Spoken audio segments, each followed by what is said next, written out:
Vamos então ao momento da palavra. Graças a Deus, mais um dia dos pais, um momento de alegria, um momento especial para nós, como igreja também. Lembramos do nosso Pai, né, o nosso Deus, o nosso Senhor. E nós cantamos uma música, o coral cantou uma música que fala Tua presença outra vez, né? Vem Tua graça mostrar Tua presença outra vez. Talvez você tenha cantado essa canção pensando em algum outro momento em que você viveu mais na presença de Deus. Em algum outro momento que você talvez estivesse mais focado nas coisas de Deus. Em algum outro momento que talvez você estivesse mais sensível ao que o Espírito Santo tinha para te falar. Eu gostaria de, nesse Dia dos Pais, falar, é claro que não somente aqueles que estão distantes, mas também falar para aqueles que estão um pouco longe da casa do Pai. Eu peço que você abra sua Bíblia em Lucas, capítulo 15. Nós vamos ler um texto bem conhecido, que é a parábola do filho pródigo. Não vamos ler ela inteira, vamos ler do capítulo 17 até o 24. Lucas, capítulo 15, versículos 17 até 24.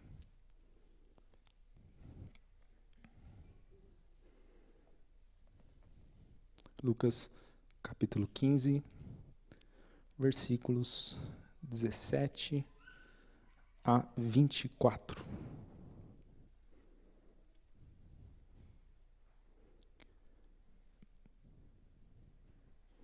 Lucas 15, 17 a 24 diz assim a palavra de Deus.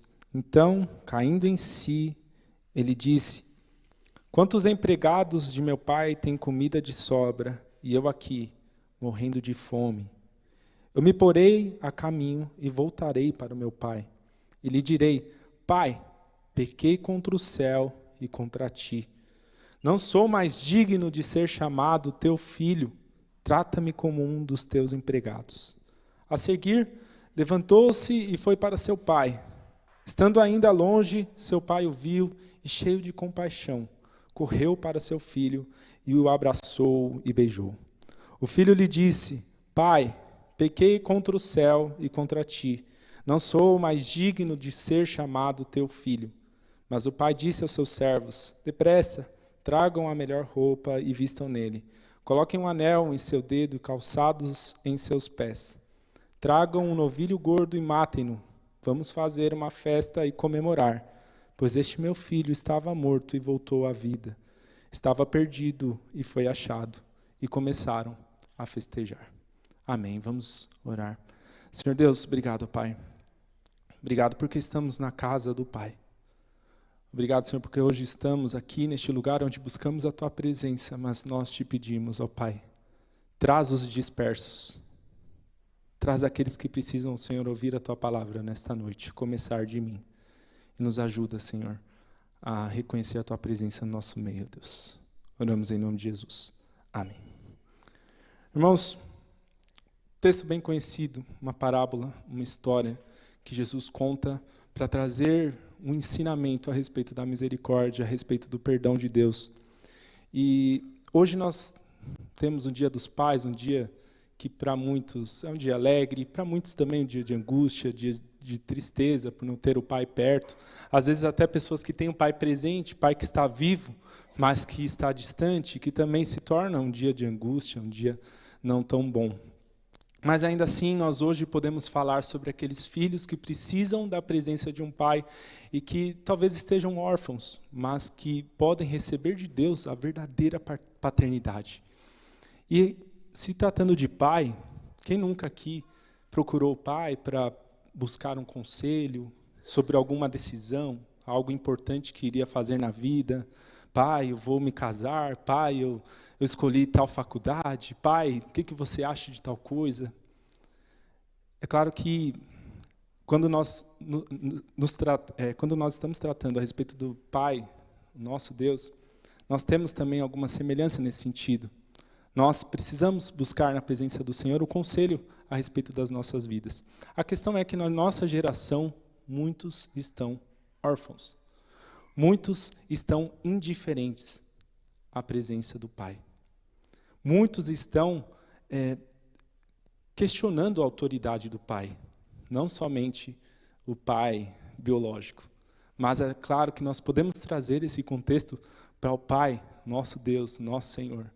Porque muitos podem estar, inclusive membros de igreja, muitos de nós podemos estar constantemente numa igreja, mas também viver próximo de algo que se assemelha a ser órfão, porque ainda não entendemos a paternidade, porque talvez ainda não entendemos o que é estar na presença de Deus. E muitos também não conhecem Jesus, muitos não conhecem o Senhor, e muitos estão órfãos, vivendo de acordo com suas próprias vontades, distantes do conselho de Deus. A estes, C.S. Lewis até fala que se você está no caminho errado, voltar atrás significa progresso. O que aconteceu com esse filho pródigo? E o pródigo, até tem um autor que chama Timothy Keller, ele fala que a melhor tradução é esbanjador. O filho pródigo estava esbanjando. Para a gente contextualizar, Jesus conta então a história de dois irmãos, né, que, no caso, o mais novo chega para o pai e pede a parte dele da herança, antecipadamente, para que ele pudesse ali desvincular completamente do pai. Então, na sequência, ele sai da casa do pai e começa a esbanjar toda a sua herança em coisas que, na verdade, a gente até vê o outro irmão mais à frente falando que gastou com prostitutas.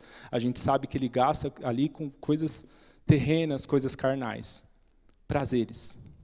Esbanja aquela herança com coisas que acabam, na verdade, levando a um vazio, porque a parábola também diz que este mesmo que solicitou a parte dele da herança é aquele que volta, não sabendo como seria a reação do pai, mas que volta porque não tinha nem ao menos o que comer, sendo que na casa dele até os empregados viviam melhor. Esse é o contexto da parábola. Mas, se tratando então do que nós vemos hoje em dia, muitos estão vivendo como este filho. Muitos estão vivendo distante do Pai. Muitos que não fazem a vontade de Deus, alimentam a sua própria vontade, que é o que estava acontecendo com ele. Muitos são órfãos. Além disso, também, há o irmão mais velho, que é sempre importante falar nessa parábola, porque ele também é alguém que não entende muito bem a ação do pai, quando o pai recebe bem o filho mais novo. O irmão mais velho se acha ali o padrão. Eu sempre estive aqui na casa, eu sempre servi. É também o religioso que fala que eu sempre estive na casa, mas talvez ele não entendeu o que era o pai, ele não entendeu a paternidade, mesmo estando na casa do pai. Então é sempre bom dizer que nessa parábola nós temos tanto o lado daqueles que estão na casa do pai e não entenderam a paternidade, assim como aqueles que saem e que vivem como órfãos, distantes de Deus. Aquele que troca a paternidade de Deus, sem dúvida, vai começar a alimentar os seus próprios prazeres. Ou você escolhe a vontade de Deus, ou você escolhe a sua própria vontade. Quantos aqui podem pensar também que estar na casa de Deus é uma prisão?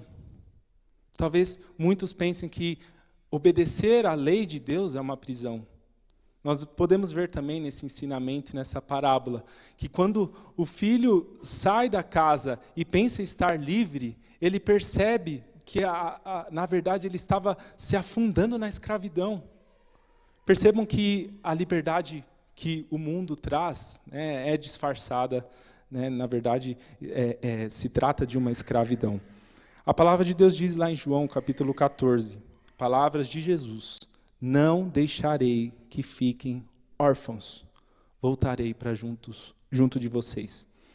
Mais um pouco e o mundo não me verá mais. Vocês, no entanto, me verão, porque eu vivo, vocês também viverão. Naquele dia vocês saberão que eu estou em meu Pai, que vocês estão em mim e que eu estou em vocês. Vejam as palavras de Jesus: eu vou, mas vocês não vão ficar órfãos. Eu viverei em vocês. Vocês não ficarão órfãos.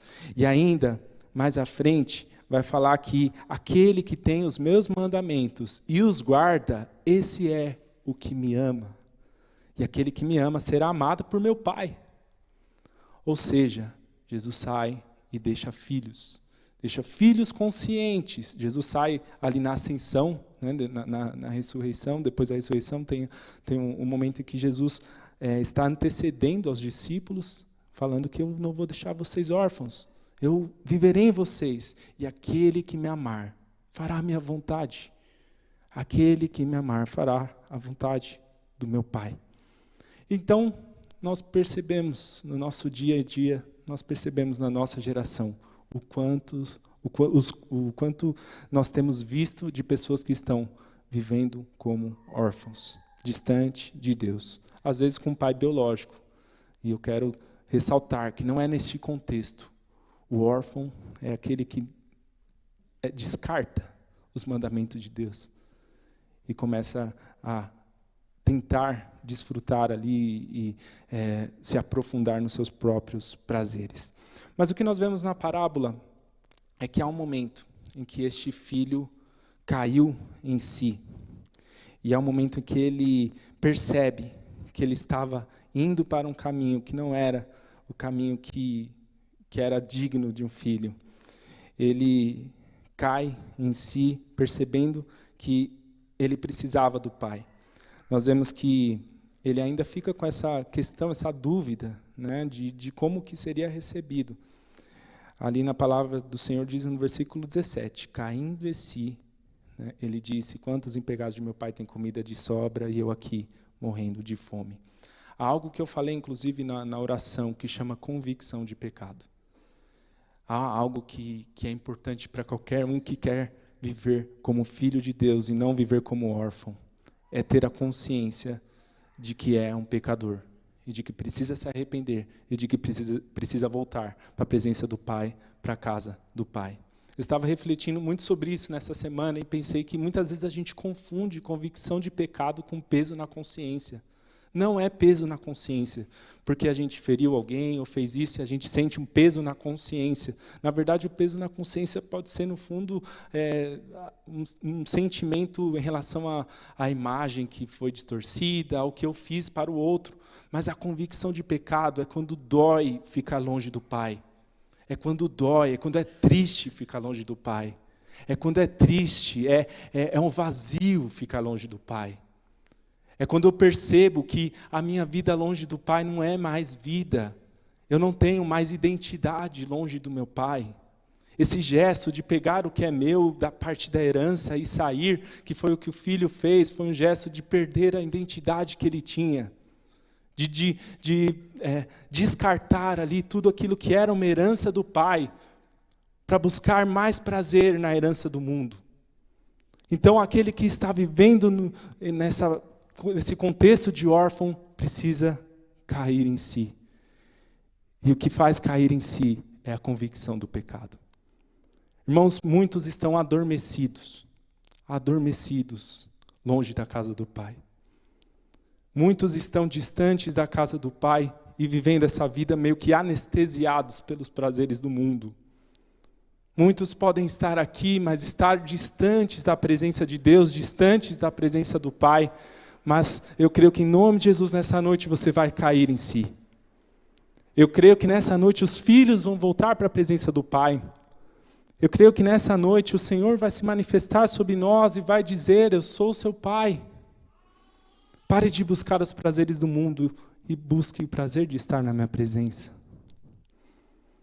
Quantos podem estar neste lugar, ou nos ouvindo neste momento, ou quantos estão na nossa casa, ou próximo de nós, e estão vivendo o vazio de uma vida distante do Pai.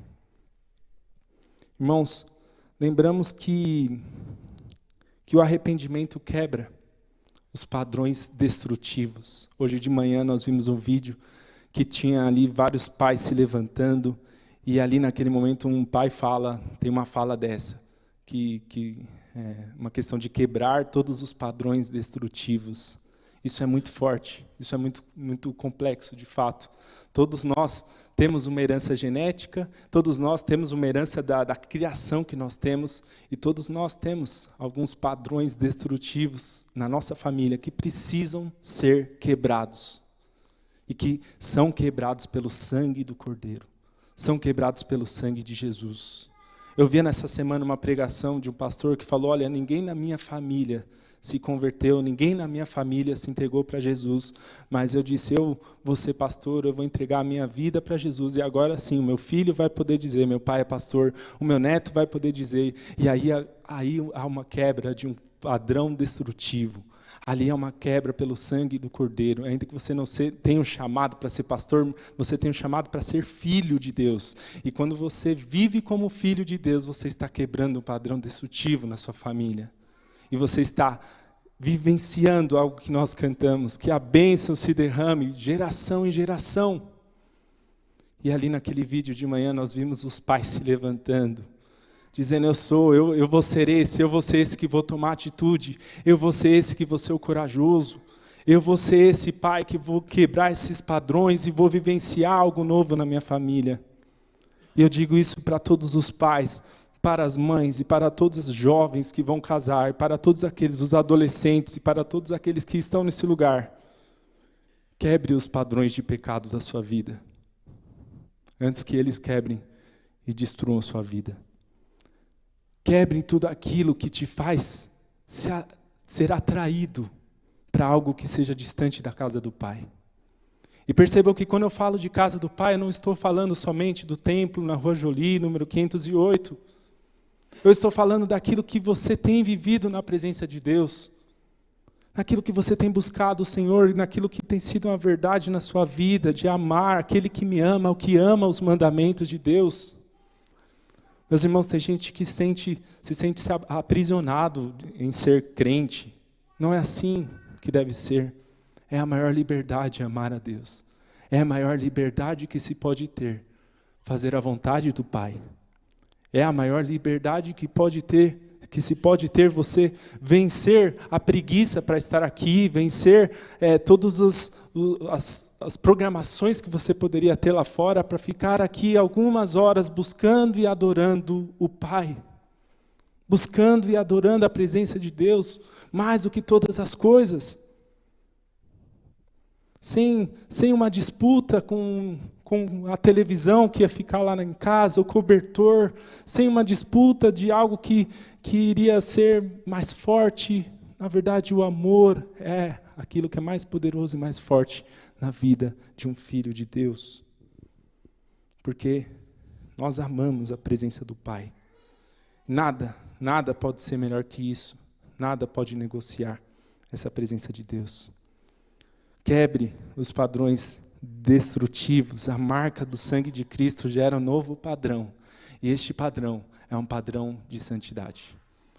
Esse padrão é um padrão de Cristo na sua vida. E é justamente o que Cristo está falando. Eu não vou deixar você órfão porque eu vou viver em você.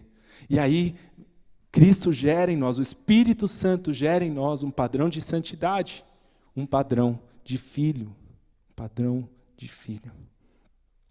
Irmãos, algo interessante, que talvez você nunca tenha notado nesse texto, que eu vi, eu achei muito significativo a gente entender, é que o Pai, inclusive, dando também um contexto, Jesus está falando em um contexto patriarcal.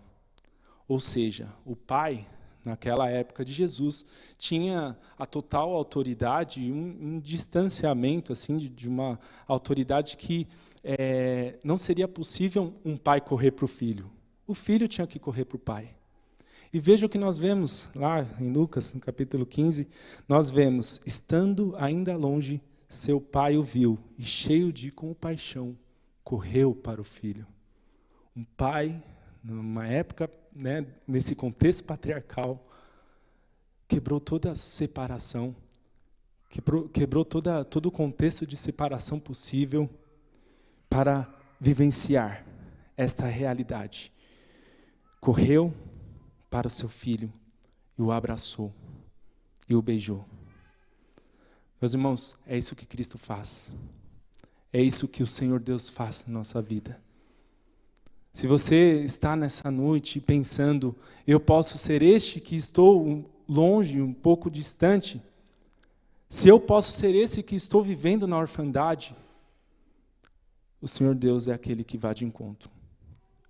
O Senhor Deus é aquele que, diante da sua soberania, vai de encontro e que derrama sobre nós a presença dEle. A compaixão de Cristo é a compaixão do Pai. Nós temos em João, capítulo 14, um momento em que os discípulos querem ver o Pai. E eles falam para Jesus, Jesus, mostra-nos o Pai. E Jesus fala, quem vê a mim, vê o Pai. E como Jesus agiu com essa compaixão. Jesus agiu com este amor. Jesus agiu com essa transformação total das pessoas que estavam em volta. E este pai, realmente, na casa do pai, do filho pródigo, ele demonstra o que é a ação de Deus em Cristo Jesus. O pai que corre atrás do filho, o pai que se preocupa pelo filho, o pai que abraça o filho e diz, eu estou aqui, eu não vou te condenar, eu vou te salvar, eu vou te perdoar, eu vou fazer uma festa porque você voltou. E é isso que Deus faz. Essa é a ação de Deus em Cristo Jesus. Nenhuma condenação há para aqueles que estão em Cristo Jesus. Em Deus nós temos um Deus de graça, um Deus de amor. E se você é aquele que passa por este processo de convicção de pecado e de perceber que você é órfão, você é aquele que vai ser recebido pelo Pai com festa. Você é aquele que vai ser recebido pelo Pai com toda a alegria que merece alguém que estava perdido e foi encontrado. Vivia como órfão, mas agora é filho de Deus, amado por Deus, cheio da presença de Deus, para continuar vivendo no Senhor. E, irmãos, de manhã eu trouxe uma música que inclusive fala da saudade do Pai. A música que eu escrevi nessa semana, justamente trazendo essa questão de nós temos saudade, tua presença outra vez. Vem sua graça mostrar a tua presença outra vez. Eu acredito que aquele filho mais novo não somente se lembrou da vida confortável que ele tinha com o pai, mas acredito também que ele se lembrou daquilo que ele tinha na presença do pai, não somente do conforto, mas do que era ter um pai, da ausência da paternidade. Quer dizer que nós também somos estes, e muitas vezes eu sou aquele que sente falta novamente, como eu disse na música, orar sem ninguém ver, ler a palavra só para conhecer o Senhor, querer do Pai em verdade, querer do Pai em sinceridade, tua presença outra vez, é um que um filho pródigo, um filho esbanjador, que está no mundo, pode querer, voltando para o Pai. Senhor, tua presença outra vez. Um homem segundo o coração de Deus, Davi, um pai com muitos problemas. Praticamente todos os filhos de Davi tiveram algumas situações, alguns problemas. O homem segundo o coração de Deus. É por isso que eu falo aqui, pais biológicos, se levantem, mas se levantem para buscar a graça de Deus. Que este foi o diferencial de Davi, o homem segundo o coração de Deus. Quando ele pecou, quando ele errou, ele buscava o Senhor e falava, não me expulse da tua presença, nem tire de mim o teu Santo Espírito, devolve-me a alegria da tua salvação. Essa é uma fala de quem já teve alegria e perdeu. Essa é a fala de quem já teve a presença, mas acabou perdendo. Esta fala do filho que talvez pegou uma outra rota, que não a casa do pai. Mas também nós vemos na presença de Deus que há esse derramar da graça. Nós vemos que há no Senhor esse derramar da presença dEle, que faz com que quando nós pensamos como Davi, o Senhor nos responde, filho, eu estou aqui. Eu não vou retirar a minha presença, daquele que continua me buscando e daquele que busca esta rota que é a casa do Pai. Por isso, uma mensagem também aos pais fortes, são pais quebrados diante de Deus, quebrantados diante de Deus. Os pais fortes são os pais que choram diante de Deus. Os pais fortes são os pais que se dobram diante de Deus e que são capazes de dizer, diante de todas as circunstâncias que a família possa estar passando: Senhor, não retires a tua presença de mim, não retires a tua presença da minha casa, não retires a tua presença da minha família, porque eu sou teu filho. E eu sei que o que mais me importa é viver com meu pai. Por isso, nesse dia dos pais, você mãe, você, todos que estão aqui, você filho, comece a colocar a casa do pai como a prioridade máxima da sua vida. Comece a colocar as coisas do pai como aquilo que move o seu coração. Que arda no seu peito uma vontade, uma verdade de buscar o Senhor e de ter fome de Deus e de ter fome da presença do Pai.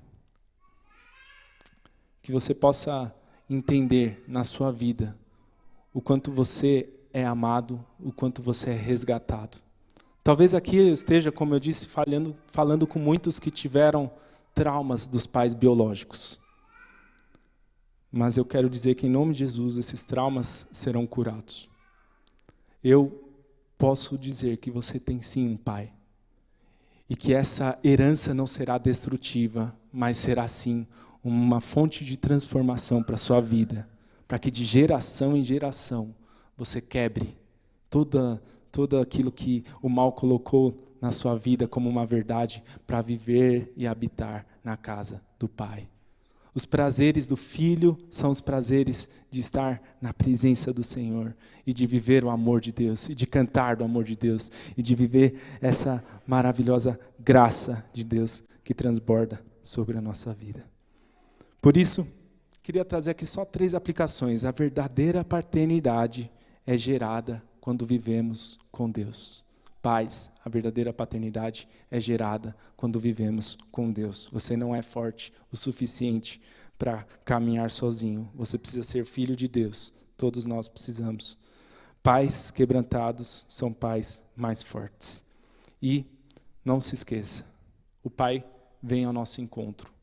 Nós cremos num Deus soberano, um Deus que nos escolhe. A predestinação é sobre isso, um Deus que nos escolhe por amor. Um Deus que nos escolhe sem mérito algum, simplesmente derrama graça sobre nós. Você não é escolhido porque você é bonitinho, porque canta afinado, porque você é legal, porque você é uma boa pessoa, porque você doou cesta básica. Não é por isso que você é amado. Você é amado simplesmente porque Deus é bom, porque a misericórdia dele tem se revelado sobre a sua vida. Você não é melhor do que ninguém. Você só é alguém que é alvo da graça de Deus quando se torna um filho. E assim nós somos esta igreja, igreja de filhos. Todos aqui, novamente eu repito, que não é só para os pais, todos aqui possam sair nessa noite com a consciência de que o Pai foi quem nos deu essa palavra. Veja como um bilhete do Pai. Imagine seu pai que talvez você não tenha conversado há tanto tempo, e de repente vem um bilhete: eu te amo, eu estou te esperando no portão.